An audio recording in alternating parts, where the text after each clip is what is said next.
Durga jewellers తెలంగాణలో మొట్టమొదటి factory outlet మన కొత్తపేటలో ఫిబ్రవరి 14న గొప్ప శుభారంభం. మామూలు గారు బాగున్నారా? నమస్తే అండి. ఏందండి కోట ఏందండి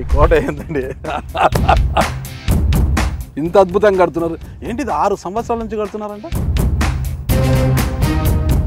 తమ్ముడి ఇండ్లు వెనక్కలేదు, తమ్ముడి ఇంటికి ఆ దగ్గరలోనే కడుతున్నారు. తమ్ముడిని అప్పుడప్పుడు చూసుకోవచ్చానా?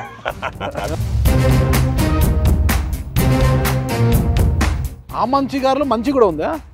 ఆ మంచిలో మంచి ఉందా? 1000% మంచితనం ఉంటది. చీరాల నుంచి మీరు ఒకవేళ బరిలోకి దిగితే కర్ణం ఫ్యామిలీని తట్టుకోగలరా? మా చీరాల ఏరియా అంతా కూడా ప్రశాంతత కోరుకునేవాళ్ళు అండి. వాస్తవాన్ని లేకపోతే రియాలిటీని బయటికి తీసుకొచ్చే పార్టీ జనసేన పార్టీ నాలాంటి వాళ్ళు.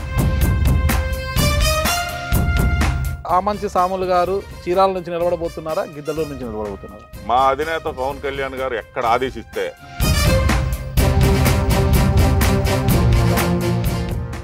Hello, welcome to Suman TV. నేను మీ నాగరాజ్ బైర్శెట్టిని. ప్రస్తుతం మనము చీరాల నియోజకవర్గం పరిధిలోని వేటపాలెం సమీపంలో ఉన్న పందిళ్ళపల్లి దగ్గర ఈ కోట చూశారు కదా, ఇదే మన ఆమంచి సాములు గారి మ్యాన్షన్. ఇదే విషయాలను తెలుసుకోవాలంటే ఆమంచి సాములు గారితో మనం మాట్లాడతాం.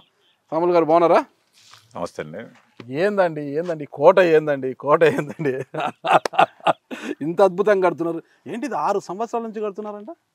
6 సంవత్సరాలంటే దానిలో మనకి 6 సంవత్సరాల నాడు ఇది మొదలుపెట్టిన తర్వాత దాదాపు నాకు యాక్సిడెంట్ అయింది. ఓకే. ఆ యాక్సిడెంట్లో 1 సంవత్సరంన్నర పాటు పని ఆపాల్సి వచ్చింది. అట్లానే మళ్ళీ పని అంతా మొదలు పెట్టాం. అంతలో కరోనా వచ్చింది. ఆ కూలీలంతా ఇతర రాష్ట్రాల వాళ్ళు కాబట్టి అంతా వెళ్ళారు.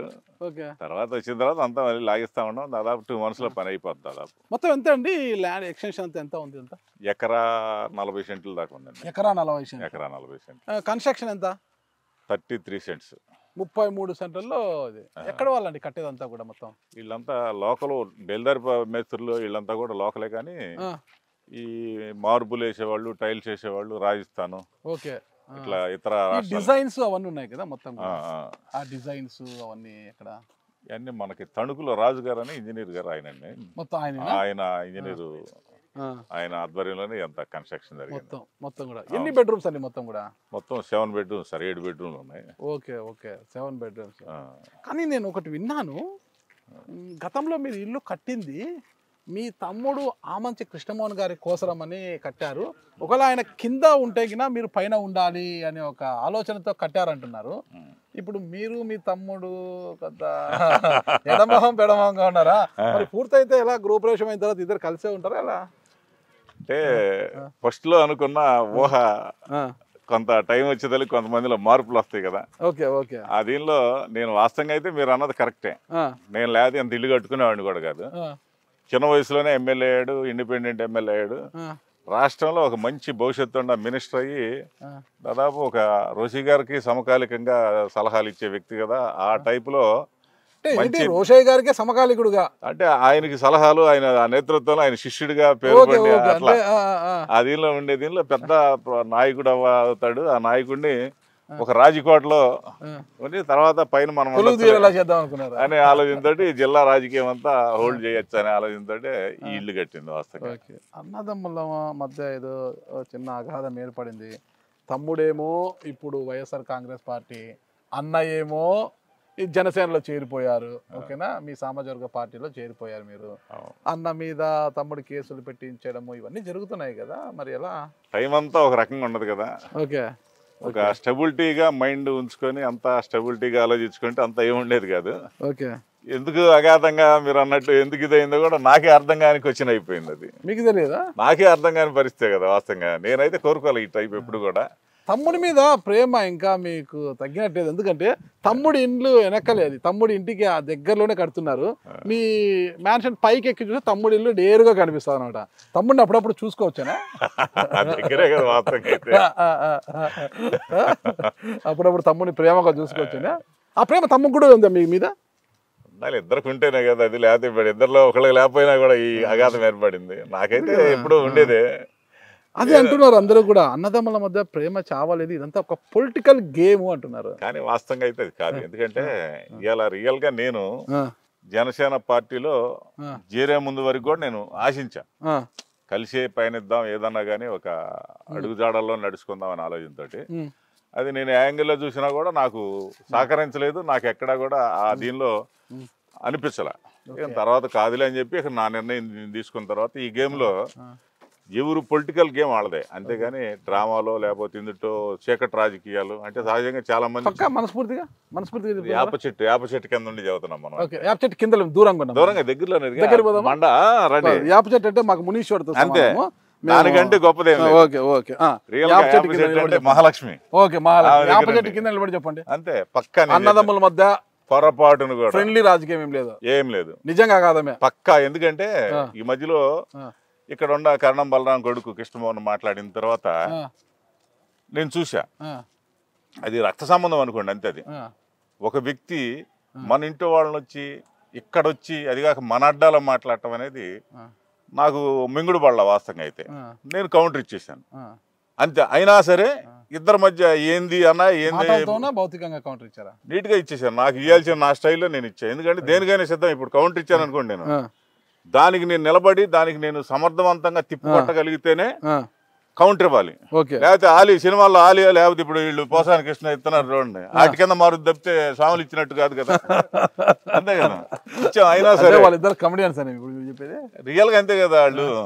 అదేలో నేను ఇచ్చాను. అయినా సరే నన్ను కృష్ణమోహన్ పలకరీయటం కానీ నేను కృష్ణమోహన్ పలకరీయటం కానీ ఇంతవరకు లేదు అప్పటి నుంచి కూడా. అవునా? దానికంటే నిదర్శనం నేను చెప్పలేను కూడా. ఓకే, ఇంత పెద్ద కోటను నిర్మించారు, మరి ఎమ్మెల్యే అవుతున్నారా లేదా? రాసి పెట్టి ఉండాలి పొలిటికల్ గా. జనమంతా హ్యాపీగా, చీరాల ప్రజలైతే పొలిటికల్ గా దగ్గరలో వ్యక్తి కాబట్టి, సొంత వ్యక్తి కాబట్టి ఖచ్చితంగా ఇక్కడ వేయాలనే ఆలోచనతో చాలా మంది ఉన్నారు. అట్లానే నేను గిద్దలూరులో ఆల్రెడీ మన అక్కడ చాలా కాలం నుంచి వాళ్ళ మధ్య నా మధ్య జరుగుతూ ఉంది. అక్కడ వచ్చి మనకి వేయాలి పగడాల రామయ్య గారి తర్వాతని ఆ దీనిలో వాళ్ళకి మాట ఇచ్చాను నేను. ఏమని? నేను వేస్తే మీ దగ్గరే వచ్చేస్తానని. ఆ తర్వాత కళ్యాణ్ గారికి చెప్పా కబురు, మీ ఇష్టం, ఇక్కడ టీడీపీకి ఎవరు లేకపోతే వీళ్ళని ఇక్కడ ఉన్న రాక్షసుల్ని ఎదుర్కొనే పరిస్థితి లేకపోతే. మీకన్నా పెద్ద రాక్షసులా అంటే ఇప్పుడు వాళ్ళు పవర్ లో ఉండాలి కాబట్టి వాళ్ళు రాక్షసులను లేకపోతే వాళ్ళ పవర్ కింద ఎవరైనా బలాద్దూర్ కింద చేసుకునే పరిస్థితిలో ఉన్నారు కదా. మీ ముందు ఏ పవర్ పనికి వస్తుంది? అయినా సరే కరెంట్ అయినా ఆగిపోవాల్సిందే. కరెంట్ ఆగిపోవడం కాదు, మీరు పట్టుకుంటే కరెంటు కూడా కరెంటుకు షాక్ కొడుతుంది కానీ కరెంట్ మీకు షాక్ కొట్టదు. అయినా ఇక్కడ ఉన్న పరిస్థితిలో వాళ్ళని ఎదుర్కొనే వాళ్ళు ఎవరన్నా టీడీపీలో ఉంటే పెట్టుకోండి, నేను సపోర్ట్ చేస్తా. ఆ రాక్షసులు ఎవరు? ఇప్పుడు ఉన్న ఎమ్మెల్యే సంబంధించి ఇప్పుడు దందాలు చేస్తా, దోపిడీలు చేస్తా, ఇసుక దందాలు చేస్తా, రియల్ ఎస్టేట్ లో అందరినీ పీడించుకొని డబ్బులు వసూలు చేస్తా. అతి పేపర్ మీరే ప్రతి పంచాయతీలో కూడా పంచాయతీలు ఈవోలు కూడా అంతకుముందు పరిపాలనకు సంబంధించిన ఈవోలు జెడ్పీటీలో డిపోల కింద ఒక ఉన్నతంగా జరిగాయి. మీరు ఎలాంటి పాపాలు చేయకుండా నీతివంతంగా ఇంత దాసిని సంపాదించారా? 100కి 100% ఏరియాలో ప్రతి ఒక్కళ్ళని కనుక్కోండి. నేను ఏ రకంగా కష్టపడతాను, ఏ రకంగా సంపాదించా అనేది కాకుండా ఎవరి దగ్గర అయినా సరే ఒక ఎకరం అయినా లేకపోతే ఒక 10 లక్షలు దుర్మార్గంగా వసూలు చేసిన మా స్వాములు ఇలా చేశాడు అని చెబితే మీ ముందు నేను దేనికైనా సిద్ధం, పనిష్మెంట్కి సిద్ధం అవుతాను. ఓకే, పనిష్మెంట్లు కదా. వల్ల ఏం వ్యాపారాలు చేసి ఈ ఆస్తిని కూడా పెట్టారంటారు? మాకు రియల్గా ఏంటంటే మేము ఇక్కడ పడిన కష్టాలకు ప్రతిఫలంగా మాకు ఆక్వా అనేది 1996లో 95లో స్టార్ట్ అయింది. మాకు అప్పుడు కొద్దిగా ఎన్ని ఒక 25 ఎకరాలు 20 ఎకరాలే ఉండేది. ఆ టైంలో మేము డేర్ చేసి చెరువులు వేసుకున్నాం. ఆ రోజు ఒక చెరువులో 3 టన్నులు అవుద్ది అనుకుంటే మీటర్లు 5 టన్నులు అయ్యేది ఆశ్చర్యంగా. అప్పుడు ఎంత ఉండేది? మనం టన్నుకు వచ్చి 100 నుంచి 150 రూపాయలు ఖర్చు పెట్టేవాళ్ళం. 600 రూపాయలు అమ్మేది. 3 రెట్లు ఎక్కువ డబ్బు వచ్చేది. ఒక చెరువు పెడితే 10 లక్షలు వస్తుంది అనుకుంటే ఆ పిచ్చి రోజుల్లో 20 లక్షలు 18 లక్షలు వచ్చాయి. అనుకున్న దానికంటే ఎక్కువ వచ్చాయి. కాబట్టి ఈరోజు 96, 2023, 24 వచ్చింది. అంటే దాదాపు 30 ఇయర్స్ తర్వాత ఆక్వా ఇప్పుడు పెద్ద ఆశాజనకంగా లేదు కదా. అదే నేను చెబుతుంది. ఆ టైంలో మేము డబ్బులు సంపాదించుకొని పొలాలు కొనుక్కొని దాని మీద డెవలప్ అయ్యాను తప్పితే ఇలా దుర్మార్గంగా దోసుకున్న ఎకరాలు కొనలేము, ఎక్కువ పొలాలు కొనలేము, ఆస్తులు సంపాదించలేము. ఆమంచి సాములు, ఆమంచి బ్రదర్స్ అంటేనే పెద్ద రౌడీలు, గూండాలు, డాన్స్ అంటారు కదా. మీరు అంత మంచోళ్ళు అయితే ఎందుకంటారా మాటలని? మీరు ఎంక్వైరీ చేయండి సార్. డాన్స్ అంటే ఏంటంటే ఇలా పొలిటికల్లో పవన్ కళ్యాణ్ గారు పార్టీలో చేరేటప్పుడు ఇక్కడ వైసీపీకి సంబంధించిన వాళ్ళంతా కూడా నన్ను పార్టీలో చేరే ప్రోగ్రామే ఫెయిల్ చేయాలని 100 రకాల ప్రయత్నం చేశారు. 2000 కార్లతో 20,000 మంది పైన జనాభాతో వచ్చి నన్ను స్వాగతించి జనసేన పార్టీలో చేర్పించారు మా అభిమానులు. మిమ్మల్ని చూసా, మీ వెనకాల ఉన్న ధనాన్ని చూసా, అలాంటి మీ రౌడీజాన్ని చూసా? మా మంచితనం కేవలం అంతే. ఆ మంచి గారిలో మంచి కూడా ఉందా? ఆ మంచిలో మంచి ఉందా? 1000% మంచితనం ఉంటది. 1000 దాటిన తర్వాత ఎవడన్నా మనకు దుర్మార్గం చేస్తాడు అనుకుంటే మటు ఖచ్చితంగా అది 1000% చెడు ఉంటది. అంతే అంతే. రెండో కోణం అది ఖచ్చితంగా ఉండకపోతే అసలు ఏమంటది, ఇవాళంతా ఎమ్మడబడి ఇంకో రకంగా చేసే పరిస్థితి ఉంటది కదా. మనం ప్రజలకు తగ్గట్టుగా నడుచుకోవాలి. కానప్పుడు శృతిమించి మనకు అపాయమో ప్రజలకు అపాయం జరుగుద్ది అనుకున్నప్పుడు ఖచ్చితంగా 1000 తర్వాత యాంగిల్ మారిపోవాలి. సరే, ఇంకోటి ఏంటి, ఇటీవల పందిళ్ళపల్లి నుంచి చీరాల వరకు పాదయాత్ర చేశారు? చీరాల దాకా కదండి, ఎందుకంటే ఇక్కడ ఈ అధికార పార్టీకి సంబంధించిన వాళ్ళు 20 రోజుల నుంచి మొదలుపెట్టి బస్సు యాత్ర అని ఒకటి పెట్టేసి చాలా దీనిగా ఒక మినిస్టర్లు ఎమ్మెల్యేలు చాలా దీనిగా గొప్పగా ప్రోగ్రాం పెట్టారు. పెడితే 23వ తేదీ వాళ్ళ ప్రోగ్రాం, 24 వాళ్ళు ప్రోగ్రాం పెట్టినప్పుడు నేను ఇన్ఛార్జ్ ఇక్కడ జనసేన పార్టీ తరపుగా సమన్వయకర్తని. ఏది తెలుగుదేశం తరపు కొండయ్య గారు అయితే నేను జనసేన తరపు. ఇక్కడ ఇంతమంది ఇన్ని రకాలుగా చేస్తే ప్రోగ్రాం ఎలా జరిగిందో, స్వాములంటే జనం ఎలా ఎమ్మడబడి వస్తారని దీనికోసం ఒక ట్రైలర్ వేసా. ఒక చిన్న ఒక మండలంలో ఏటపాలెం, పందిలపల్లి నుంచి దేశాయపేట దాకే, అదైనా ఏటపాలెం వరకు ముగిచ్చేసా. ఎందుకంటే సినిమా రిలీజ్ ముందు వచ్చే ట్రైలర్ అంతే. అసలు సినిమా ఇప్పుడు పవన్ కళ్యాణ్ గారు ఇక్కడ వదిలితే సినిమా ఏడా ఉద్ది, గిద్దలూరు నుంచి అయినా ఏడైనా అదే సినిమా ఉంటది. ఇంతకు మీరు పోటీ చేస్తున్నారు ఎన్నికల్లో? 100% ఆయన 100% ఖచ్చితంగా. చీరాల గిద్దలూరు అంటున్నారు. గిద్దలూరు నాకు తెలిసి అశోక్ రెడ్డికే ఇచ్చేటట్టున్నారు. అక్కడ గిద్దలూరు లేదు అనేది అర్థం అవుతుంది. మరి చీరాలలో ఎలా చేశారు? మొన్న సామాజిక సాధికార బస్సు యాత్ర సమయంలో ఇక్కడ ఎంపీ నందిగం సురేష్, మంత్రి మేరుగు నాగార్జున, ఇంకొక మినిస్టర్ ఇందరు వచ్చారు కదా. ఇటుకు వచ్చినప్పుడు మాట్లాడి ఆ రోజు కరణం వెంకటేష్ ని ఇక్కడ ప్రకటించేశారు. ప్రకటిస్తే ఆ తెల్లవారుజామునే మీ తమ్ముడు, మీ ముద్దుల తమ్ముడు మీటింగ్ పెట్టి చీరాల నుంచి నేనే పోటీలో ఉంటానన్నాడు అనమాట. అంటే తమ్ముడు బరిలో ఉంటాడని చెప్తే తమ్ముడి మీద పోటీ పడడానికి అన్న సిద్ధంగా ఉన్నారా? ఇలా ఏంటంటే జనం అదే మీరు చెప్పే క్వశ్చన్ మీద చాలా మంది ఆసక్తిగా చూస్తూ ఉన్నారు. జగన్మోహన్ రెడ్డి గారు పార్టీలో ఉండి బలరాం కొడుకు పేరు కేటాయించేసిన తర్వాత ఈడ నేను వచ్చి పోటీ చేస్తానంటాం అనేది హాస్యాస్పందం. అది ఇప్పుడు జగన్ సంగతి తెలుసు, లోకానికి అందరికి తెలుసు. ఏది ఒక పెద్ద తను ఏదనుకుంటే అదే కానీ ఇంకా తక్కిన ఏం కనపడవు అనేది. ఈడ రాజకీయ కుట్రలో 100 రకాలు. వాస్తవంగా 5 సంవత్సరాల నాడు అతన్ని చేర్చుకోకుండా మమ్మల్ని ఈడ డెవలప్ చేయాల్సింది పోయి ఒక కక్షపూరితమైన విధానంగా 5 ఏళ్లలో సర్వనాశనం చేసింది కాకుండా ఏళ్ళ ప్రకటించిన తర్వాత కృష్ణమోహన్ చెప్పుకుంటే చీరాలు ఇస్తారా? పర్చూరు చేయమంటారు, లేకపోతే తీసి పక్కన పెడతారు. ఆ పరిస్థితి. ఒకవేళ ఏ కారణం చొప్పునైనా ఇక్కడ ఇస్తే పవన్ కళ్యాణ్ గారు నన్ను ఖచ్చితంగా జనసేన తరపు నిలబడముంటే 100కు 100% నిలబడతారు, మీరే చూస్తారు అంతే. ఇది అంతా కూడా ఒక గేమ్. తమ్ముడికి ఒకవేళ వైసీపీలో టికెట్ రాకపోతే నిరాకరిస్తే తమ్ముడికి చీరాల నుంచి ప్లాట్ఫామ్ని తయారు చేసి పెట్టడానికే ఆమంచి సాములు ఊళ్ళుతున్నారు. అందుకే ఇంత ప్రయాసపడుతున్నారు అంటున్నారు. మీ కింద చెప్పాను, యాబ్జెక్ట్ కింద నుంచి అని చెప్పాను. ఏంటో ఇదంతా పచ్చి అబద్ధాలు జనం ఊహించుకోవటమే కానీ రియల్ గా మీకు చెప్పే చూడండి. జగన్మోహన్ రెడ్డి ఇక్కడ ఇచ్చిన కృష్ణమోహన్ ని మా అధినేత పవన్ కళ్యాణ్ గారు చీరాల్లో నువ్వు చూసుకుంటే పోటీ నేనుంటాను, ఇంకెవరుంటారు చూడండి అంతే. ఇంతకీ టీడీపీతో జనసేన పొత్తు నిలుస్తుందా, వీగిపోతుందంటారా? ఇలా పవన్ కళ్యాణ్ గారు అనే వ్యక్తి ఒక అద్భుతమైన నిర్ణయం తీసుకొని జనసేన తెలుగుదేశం పార్టీని అంతకుముందు వాస్తవంగా అయితే బయటకు వచ్చి ఈ వైసీపీ వాళ్ళ దెబ్బకి బయటకు వచ్చి ఏ ప్రోగ్రాంలు చేయడానికి కూడా ఎవరు రాలా, ముందుకు రాలా. ఇవాళ జనసేన కలిసి ఆయన మద్దతు ప్రకటించి జైలు దగ్గరికి వెళ్ళి వచ్చిన తర్వాత ఆయన ఇచ్చిన ఒక మహోన్నతమైన దీనిలో అంత గొప్ప మనసుతోటి ఆ రకంగా చేసినప్పుడు ఆయన ఖచ్చితంగా గౌరవించుకుంటా తెలుగుదేశం అధినేత చంద్రబాబు నాయుడు గారు ఒక సమకాలికమైన విధానం ఇచ్చుకుంటా వెళ్తే 100కి 100% పొత్తు ఉంటది. అన్ని రకాలుగా ఎమ్మెల్యేలు ఎన్ని కావాలో ఒక రేషియో ప్రకారం ఇచ్చుకుంటా వెళ్తే ఖచ్చితంగా ఆ పొత్తు నిలబడుద్ది. లేకపోతే పవన్ కళ్యాణ్ కూడా పెద్ద ఆయన సినిమాలో ఏమి లేదు, ఆదిలోనే అంశపాద అన్నట్టుగా వాళ్ళు ఒక 2 నియోజకవర్గాలను అభ్యర్థులు ప్రకటిస్తే మీరు 2 నియోజకవర్గ అభ్యర్థులు ప్రకటించారు, పొత్తు ధర్మాన్ని విస్మరిస్తున్నారు అనే కామెంట్స్ కూడా వస్తున్నాయి కదా. అవన్నీ వస్తుందండి. ఇప్పుడు రాజకీయాల్లో ఎన్నో చూస్తుంటాం. లోన 100 రకాలు గుసగుస మాట్లాడుకొని వస్తారు. మీరు ఇందాక అడిగారు కదా ఎక్కడ సంగతులు మీ ఇద్దరి మధ్య ఏంది అనేది. అట్లా ఉండవు. ఒక ఇంటిన 4 పార్టీలు ఉండవు. ఒక హ్యాపీగా బల్లగా కూర్చుంటారు, భోజనం చేసుకుంటారు, బయటకు వచ్చి విమర్శలు చేసుకుంటా ఉంటారు. అట్టానే ఇదంతా ఏంది, పవన్ కళ్యాణ్ గారు ఆయన మాట్లాడుకుంటారు. ఆ మాటల్లో ఆయన చెప్పేది ఆయన, ఈయన చెప్పేది ఈయన చెప్పే పరిస్థితి ఉంటది. కానీ విరుద్ధమైన భాషగా మటుకు అదేం ఉండదు. అది మనం ఊహించుకుంటానికి ఉంటే కానీ అట్లా వాస్తవంగా అయితే రియల్ గా ఎందుకు రాయపాటి అరుణాగారు మీ జనసేన పార్టీ నాయకురాలు నిన్న ఒక ఇంటర్వ్యూలో అన్నారు కదా, పవన్ కళ్యాణ్ గారు పెట్టిన భిక్షనే టీడీపీకి అన్నట్టుగా మాట్లాడారు కదా. మాటల యుద్ధం జరుగుతోంది, మాటల తూటాలు 2 పార్టీల నుంచి తూలుతున్నాయి కదా. ముద్రగడ పద్మనాభం గారు వచ్చిన తరువాత పవన్ కళ్యాణ్ గారి వెంట ఆ పార్టీలో కాసింత కొద్దిగా చేంజ్ వచ్చింది. మాట తీరు కావచ్చు, వ్యవహారం కావచ్చు, అంతా మార్పు వచ్చింది అంటున్నారు కదా. అదేం లేదండి. ఇప్పుడు ఒక టైంలో ఈ అమ్మాయి సంగతి, అరుణ సంగతే చెబుతాం. వాళ్ళకు కూడా ఏంటంటే ఒక లిమిటేషన్ ఉంటుంది. పవన్ కళ్యాణ్ గారు పరిధిలో కొన్ని లిమిటేషన్స్ ఉంటాయి. అవి కానీ మించి తప్పి మాట్లాడితే ఖచ్చితంగా వాళ్ళు ఖండిస్తారు. ఆయన అంటే పబ్లిక్ గా ఖండిపోవచ్చేమో కానీ ఇన్స్ట్రక్షన్స్ ఉంటాయి ఖచ్చితంగా. ఇలా మాట్లాడకూడదు, ఇలా మాట్లాడాలి, ఇట్లా చేయి తప్పు అని చెప్పి. అట్లానే ముద్రగడ పద్మనాభం గారు వచ్చారు. ఆయన ఒక చిన్న రాంగ్ స్టెప్ వేశారు.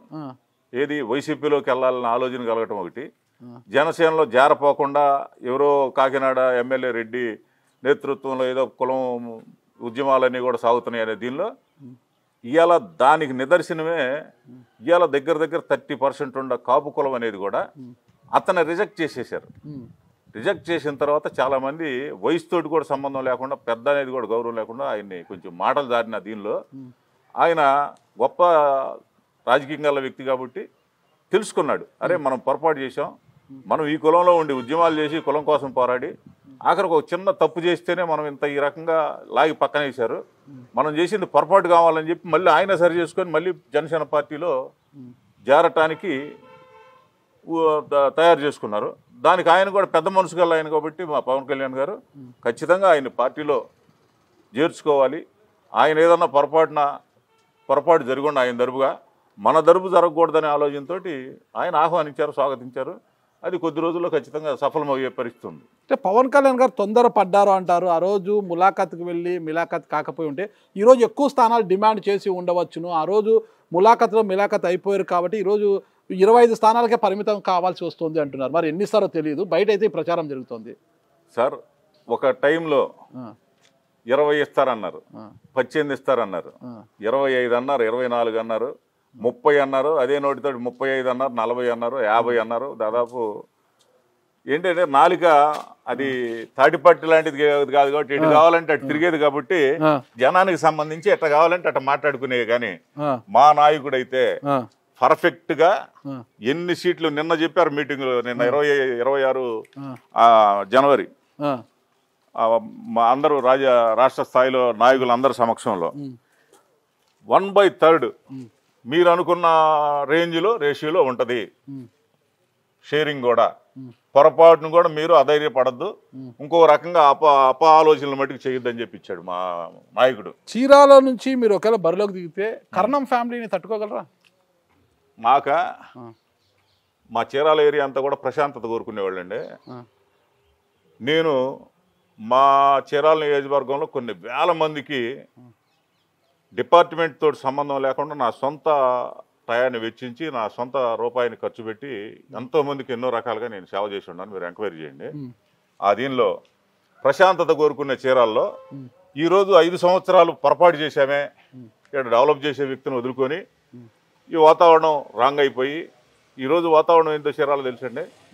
ఎవరన్నా వాళ్ళ పార్టీలో లేని వాళ్ళని గంజాయి పెట్టో మందు సీసాలు పెట్టో కేసులు పెట్టించేసి స్టేషన్ లేపించి ఒక వ్యక్తిని 12 మంది లాఠీ దెబ్బలతో కొట్టిన వ్యక్తి బోయినవారిపాలెంలో జరిగిన సన్నివేశం ఉంది ఈ మధ్యలోనే.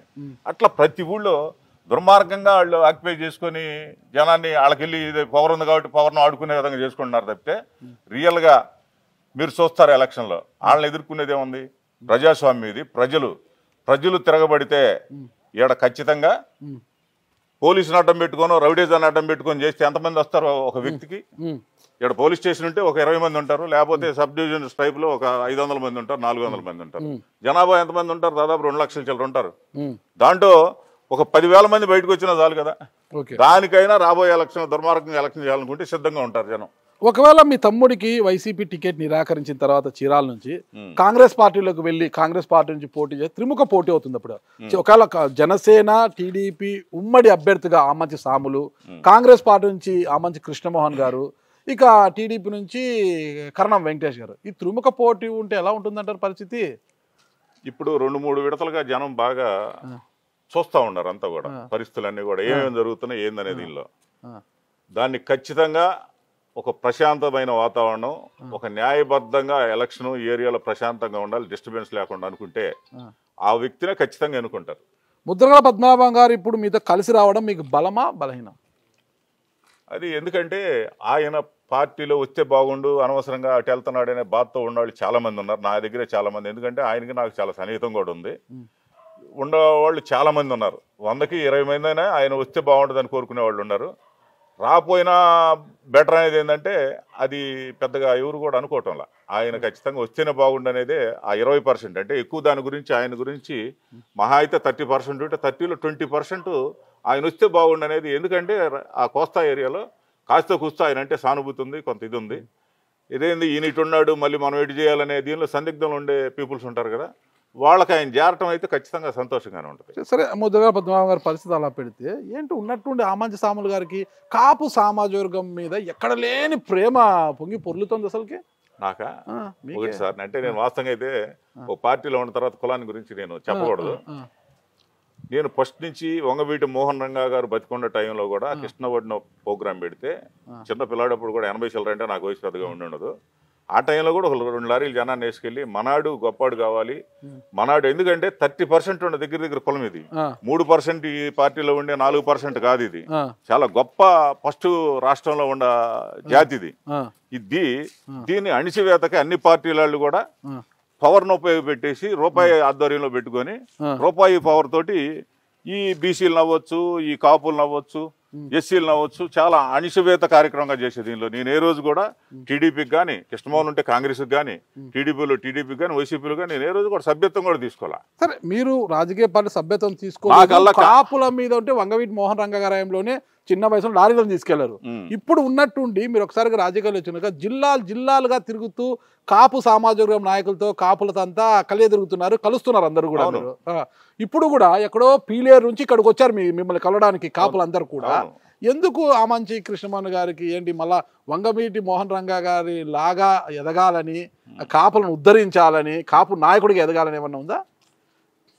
ఒకటిసారి దీనిలో ఏంటంటే ఎందుకంటే వంగవీటి మోహన్ రంగా గారు కాపు నాయకుడు అనడం కన్నా బడుగు బలహీన అందరి నాయకుడు ఆయన, అందరి నాయుడు ఆయన.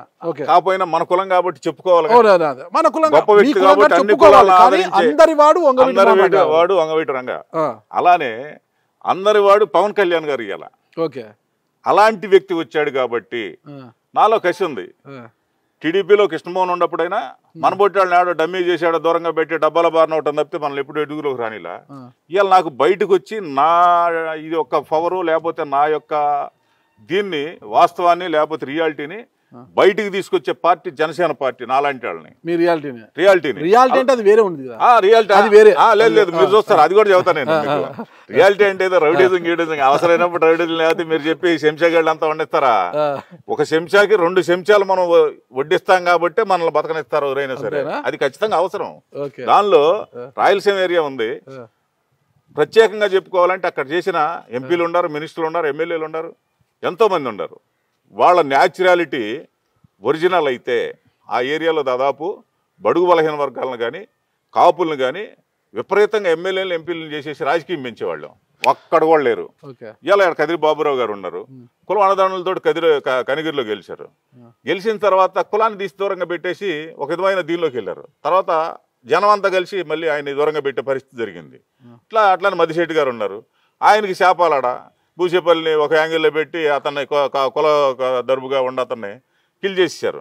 అట్లానే ఇక్కడ అదే ఎడవాస్తంగా అయితే ఎదురు తిరిగి పోరాడి తెలుగుదేశంలో నుంచి వచ్చిన వ్యక్తిని అదే చేశారు. అంటే ఈ పార్టీలు ఏంటి అంటే కొన్ని ఈ వ్యక్తిగతంగా ఒక పవర్ఫుల్గా ఉండే వ్యక్తులు కానీ కాపుల్లో కానీ చిన్నపన్న కొంచెం పవర్ఫుల్గా ఉండే బడుగు బలహీన వర్గాల్లో ఎక్కిరానీరు. దానికోసం ఖచ్చితంగా ఆ ఏరియాల్లో వీళ్ళు చేయనటువంటి పనులు ఖచ్చితంగా మనం చెయ్యాలి. ఇవాళ నేను కర్నూలు వెళ్ళాను. కర్నూలులో బ్రహ్మాండమైన కేటర్ ఉంది జనసేనకి. కళ్యాణ్ గారి దృష్టికి తీసుకెళ్ళడానికి అన్ని రకాలుగా ఇది చేస్తున్నాం. అట్టనే కర్నూలు ఉంది, అనంతపురం ఉంది, కడప ఉంది, చిత్తూరు ఉంది. మొత్తం తిరిగాం. దాదాపు 10-12 తిరిగేశారు. మొత్తం ఎమ్మెల్యే. మీకు పవన్ కళ్యాణ్ గారు జనసేన నుంచి ఇక్కడ చీరాలలో అభ్యర్థిగా నిలబెడితే మీ సామాజిక వర్గం మీకు అండగా నిలబడుతుందా? 100% చేస్తారు సార్. 100కి ఒకటి కూడా పోకుండా చేస్తారు నాకు. ఓకే, ఎవరికైనా సరే నాకే చేస్తారు. సరే, ఫైనల్ గా ఆమంచి సాములు గారు చీరాల నుంచి నిలబడబోతున్నారా, గిద్దలూరు నుంచి నిలబడబోతున్నారా? మా అధినేత పవన్ కళ్యాణ్ గారు ఎక్కడ ఆదేశిస్తే నేను దానికి చీరాల గిద్దలూరు అనేది ఆయన ఛాయిస్ గా వదిలేశాను. నేను మళ్ళీ ఫస్ట్ నేను చెరువు కట్ట మీద నాకు గిద్దలూరే కావాలని చెప్పిన దానిలో కూడా అది కరెక్ట్ కాదు, అధినేతకు మనం ఎదురు చెప్పకూడదు, ఏదైనా సరే ఆయన ఇష్టానుసారంగా వదిలేయాలని ఆలోచనతో మళ్ళీ మనోహర్ గారికి వెళ్ళి, సార్ నేను ఎట్లా ఆడ మాట్లాడాను, ఇక్కడ మీ ఆలోచన కూడా నేను చూశాను, తెలుగుదేశం వాళ్ళు ఇక్కడ కొంచెం వీక్గా ఉన్నందువల్ల ఎడయ్యాలని ఆలోచన సర్వే చేసుకున్నారు మీరు, ఆ సర్వే ప్రకారమే మీరు నాకు ఇక్కడ ఉండమన్నారు కాబట్టి మీరు కళ్యాణ్ గారితో చెప్పండి, ఆయన ఇష్టం, ఆయన ఎక్కడ చెబితే అక్కడే వేస్తాను, అక్కడ నిలబడతాను తప్పితే నా సొంత ఆలోచన అయితే ఏమీ ఉండదనేది నేను ఫైనల్గా చెప్పాను. పోటీలు అయితే పక్కా ఉంటారు, పక్కా ఉంటా, సమస్య లేదు. టికెట్ నిరాకరిస్తే పవన్ కళ్యాణ్ గారు ఆదేశాల అనుసారంగా ఆయన ఏ జీవితం అది చేయడానికి సిద్ధం. నిరాకరించినా సరే ఆయన దగ్గర పని చేయడానికి నేను సిద్ధపడతాను. అదే పని చేస్తాను. 100% పార్టీలోకి వెళ్ళరు. అసలు నేను జీవితంలో వెళ్ళిన ఏ పార్టీకి. అంతే. పార్టీ జనసేన పార్టీ, నా నాయకుడు పవన్ కళ్యాణ్. మీ పార్టీ జనసేన, మీ నాయకుడు పవన్. అంతే. ఇది దాటి వెళ్ళినప్పుడు మీరు అడగండి. ఆయనకు ఒక బంటులాగా కూడా చేస్తాను నేను. రాముల వారికి ఆంజనేయులు స్వామి ఏ రకంగా భక్తులుగా చేస్తాడో అదే భక్తి చూపిస్తా నా జీవితకాలం ఆయనకి నేను సేవ చేయడానికి సిద్ధపడతాను. గుండెలు ఏమైనా చీలుద్దామా? అవసరమైన వచ్చినప్పుడు చీలిస్తే వస్తాడు, ఆయన వస్తాడు అంతే. దాంట్లో సమస్య. నేను ఏదైనా చేస్తే వన్ సైడ్ నిలబడతాను, ఆ వ్యక్తిని నమ్ముకుంటాను, అదే రకంగా పోరాడతా. చూద్దాం మరి ఎవరిని నమ్ముకొని ఉంటారు అనేది చూడండి, మీరే చూడండి. మళ్ళీ అడగండి, నేను చెప్పాను అంతే. ఓపెనింగ్ కి పవన్ కళ్యాణ్ గారు వస్తారు. కళ్యాణ్ గారు ఖచ్చితంగా వస్తారు సార్. ఆ రోజు అంటే నేను అనుకోకుండా నాకు కొన్ని పరిస్థితులు వెనక తగ్గినందువల్ల లేట్ అయింది. లేకపోతే ఆయన చెప్పిన ప్రకారం అయితే నేను పోయిన సంవత్సరంలోనే 9వ నెల 10వ నెలలో పిలిచి గ్రాండ్ గా పెద్ద మీటింగ్ పెట్టి చేయాలని అనుకున్నా. దీనికి ఈ పార్టీకి సంబంధించిన వాళ్ళు కొంతమంది ఆర్థికంగా దెబ్బ కొట్టాలని ఆలోచనతో నేను ఏడన్నా ఆస్తులు అమ్ముకున్నా కూడా ఆపేసి నన్ను చాలా ఇబ్బందులు పెట్టడం. అది మామూలుగా బయట చెప్పుకుంటే వీళ్ళు అసలు నాయకులు బయట తిరగరు కూడా. ఎందుకంటే అంత ఘోరమైన ఇబ్బందులు పెడతా ఉన్నా సరే ఒక ఇంట్రుకు పీకేసి చూద్దాం, అయినా ఇంకా చూద్దామని పోరాటం. అయినా ఉన్నాటిలో ఒకటి అంతే.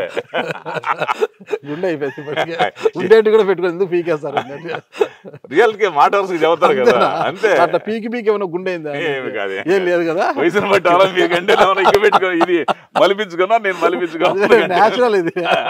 ఓకే ఓకే సాములు గారు, ఖచ్చితంగా మీరు రాముల వారికి హనుమంతుడు ఎలాంటి వారో పవన్ కళ్యాణ్కి నేను అలాంటి వాడు అంటున్నారు. భవిష్యత్తులో మరి ఈ బంధం అలాగే ఉంటుందా ఉండదా, మరి ఎమ్మెల్యేగా మీరు బరిలో ఉంటారా ఉండరా ఏంటి? లేకపోయినా సరే ఆయన బంటుగా గ్యారెంటీగా ఉంటాను నేను. ఓకే, ఖచ్చితంగా చూద్దాం. ఎందుకంటే సర్వేలు చేసుకున్న తర్వాత ఒక సర్వేలో లేదనుకోండి, నేను అడగటం ధర్మం కాదు. వాళ్ళు సర్వే చేసుకుంటారు, సర్వే ఉంటే వాళ్ళే పిలిచేస్తారు. నాకు టికెట్ తక్కువ ఇచ్చినప్పుడు 25 ఇచ్చినప్పుడు మీకు లేదు, 25 ఇచ్చే సమస్య లేదండి. ఎందుకంటే ఏమన్నా ఇది ఆయన పవన్ కళ్యాణ్ 20 సీట్లు 25 సీట్లు 30 సీట్లకి ఏమన్నా ఇది పాల్పడే వ్యక్తి అనుకుంటున్నారు ఏంది? ఇవాళ ఇంతమంది జనానికి సమాధానం చెప్పాల్సిన బాధ్యత కూడా పవన్ కళ్యాణ్ గారికి ఉంటది. వేచిద్దాం. ఇది మన ఆమంచి సాములు గారు చెప్పింది. కోటకు ఖచ్చితంగా అంటే కోటకు రాజైనా ఈ కోట ప్రారంభోత్సవం మాత్రం పవన్ కళ్యాణ్ గారి చేతుల మీదుగానే జరుగుతుందట. మరి రాముల వారికి హనుమంతుడు ఎలాగో ఆయన పవన్ కళ్యాణ్ గారికి అలా అంటున్నారు. మరి ఈ బంధం ఎంతవరకు ఉంటుంది, ఏం పరిస్థితి అని టికెట్ల అనౌన్స్మెంట్ తర్వాత మనం మరొకసారి వచ్చి ఆమంచి సాములు గారితో మాట్లాడుతాం. ఆ బంధం అలాగే ఉంటుందా ఉండదని కూడా అప్పటివరకు వేచి చూద్దాం. Thank you.